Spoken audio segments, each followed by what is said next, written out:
ত্রিপুরা রথযাত্রা দেখার সেরা 5টি জায়গা। আপনি যদি ত্রিপুরা রথযাত্রা আসল আনন্দ উপভোগ করতে চান তাহলে এই 5টি জায়গা ঘুরে আসবেন। নাম্বার 5-এ আছে ত্রিপুরার কৈলাসহর। এখানে রথযাত্রা নয়, উল্টো রথযাত্রা খুব ধুমধামের সাথে পালন করা হয়। এই 2 দিনই থাকে উৎসবের আমেজ।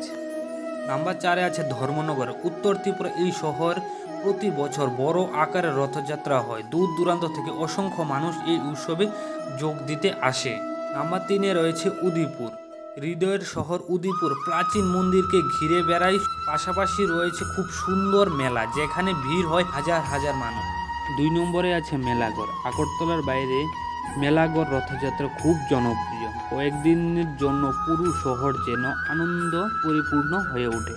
নাম্বার 1-এ রয়েছে রাজধানী আগরতলা। উজ্জন্ত প্রাসাদের কাছে শ্রী জগন্নাথের মন্দির এবং আশ্রম চৌমুনি ইস্কন মন্দির থেকে বের হওয়া রথযাত্রা হাজার ভক্ত অংশগ্রহণ নেয় এবং পুরো শহর আনন্দে মেতে ওঠে। ভগবান জগন্নাথ দেবের আশীর্বাদে সবার জীবন আনন্দ ও সুখ বয়ে আসুক। তাহলে আপনি বলুন, এবছর আপনি কোথায় রথযাত্রা দেখতে যাবেন? নিচে কমেন্টে জানিয়ে যাবেন। জয় জগন্নাথ।